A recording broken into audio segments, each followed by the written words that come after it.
Well, let's start with what we can all agree on. If you're a self-respecting parent and someone makes your child, whoever it is, the butt of a late-night joke, then you'd be offended and you would be well within your rights to go out and say you were upset about it. But, of course, Governor Palin went well beyond that. Knowing the limits of where she should be and what she should talk about has never been her strong point. And here's a person who has tried to make this argument, as we just heard, about the culture wars or about the media or about double standards. And that raises all sorts of questions about her. She could have taken the high road and been the offended parent, but instead she tried to broaden it out for a person who wants to show she has policy chops. This is not a wise move because, in the end, this isn't about culture. David Letterman isn't responsible for the decline of American culture, if there is such a thing. This is overblown and actually poorly executed for anyone who thinks they have presidential ambitions. My understanding was the Republicans were against, and particularly Mr. Steele was against, political correctness. Would this not be the definition of political correctness, not only run amok, but essentially franchised, made permanent? Well, it's a little bit rich to hear Republicans complain about political correctness, because I think the definition of that was lipstick on a pig, which incidentally was offensive both to cosmetic manufacturers and pigs. You know, it's a spurious argument. As I said, a parent taking offense at this kind of joke is one thing, but trying to broaden it out into something that has become a well-hashed tactic in the last campaign and for many years for Republicans, it's just so out of touch with where politics is right now, never mind what the quote-unquote liberal media is doing to this great country. I mentioned Mr. Steele, who seemed to defend Governor Palin today, but he also said, if you don't like what Letterman said, don't watch Letterman. And I can't believe I'm saying this, but doesn't that actually kind of make sense? Instead of, you know, having to apologize to every woman in the country or every flight attendant in the country or whatever Governor Palin's demands are today, is it not as simple as, if you don't like what someone on television says, you know, go ahead, your remote probably works, or if it doesn't, just get a new battery? Well, quite right. Yes, it is weird to be saying that Michael Steele may well have got this right, but everybody understands Letterman's humor. He's not new to the scene. He walks up to the line, sometimes he crosses it.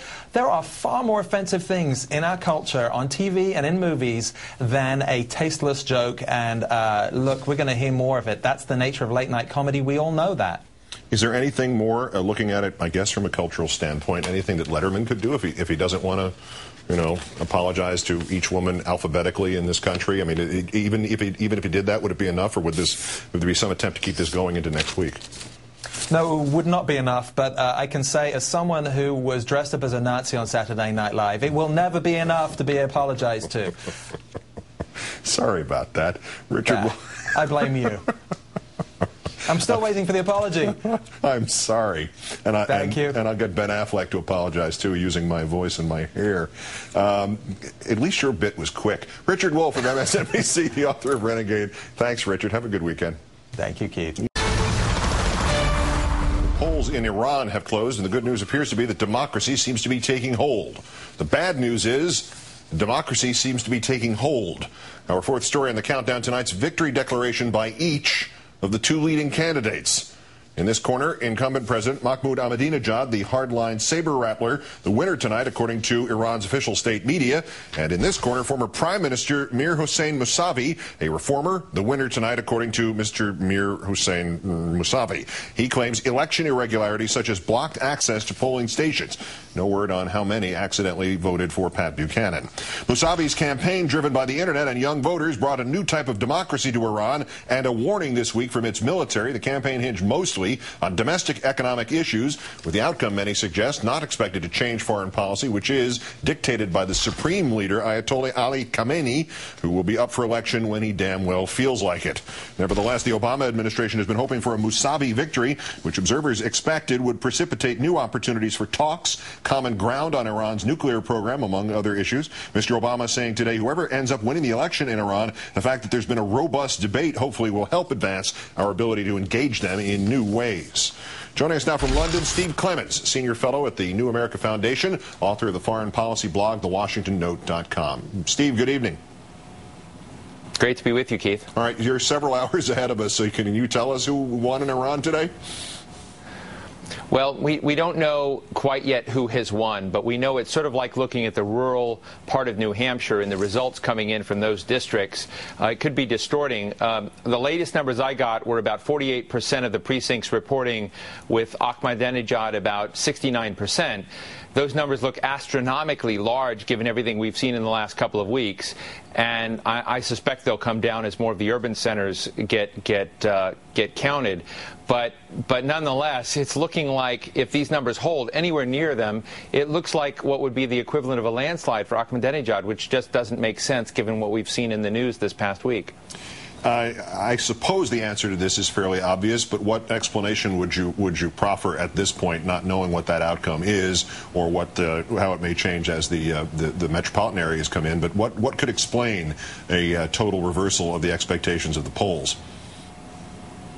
Well, I think there are a couple of things. One, there are many. Ahmadinejad ran a populist campaign, and he's reaching out to the sort of regular public, to somewhat the uneducated public, and he does very, very well with those folks. The New America Foundation and a group called Terror Free Tomorrow ran a poll in May, and we found that Ahmadinejad is not being blamed by many in the public for the economic problems in Iran, which is very, very surprising, but those are the results we got. And I think on top of that, you've got a very sophisticated game of rigging that goes on inside Iran. It does go on. I think they probably succeeded a little bit too well, and that could play to the advantage of Mousavi and others who eventually say this is so wrong, it's so clear that it begins to really undermine the legitimacy of what we've seen play out in the elections and legitimacy of the Supreme Leader's direction. The John Bolton argument here that internationally this vote does not matter, only the Ayatollahs decide policy, and the good thing about Ahmadinejad is that he wasn't smart enough to not talk about nuclear aspirations on the behalf of his nation. John Bolton is very, very thin on this, and John Bolton is one of our premier warmongers. But in my view, what I think is important is you see that the Iranian public, and you see the numbers in the street, you see the people that were holding hands across the entire city of Tehran, telegraphing a signal to the Supreme Leader, Ali Khamenei, that their aspirations matter, that Ahmadinejad and this populist movement don't meet where they want to go. It doesn't mean that strategically that this administration in Iran, if it were to even go to Mousavi, would automatically, begin to sort of get warm and cozy with Barack Obama. I don't think that's the case. But it does mean that there's significant dissatisfaction with the status quo. And I do think that we made a mistake, because of President Bush, in presidentializing other foreign leaders like Ahmadinejad to make them look like Bush, thinking they had the powers of Bush. That's not the case in Iran. Ahmadinejad is a relatively limited executive who has certain capabilities, but he cannot move in every direction. And I think that the public is telling Khamenei, you better get your act together and move in a different course and give different talking points to your president. Steve Clemons, author of the foreign policy blog The Washington Note, staying up late with us tonight from London. Great, thanks for doing so, Steve. Have a good weekend. Thanks, Keith. You too.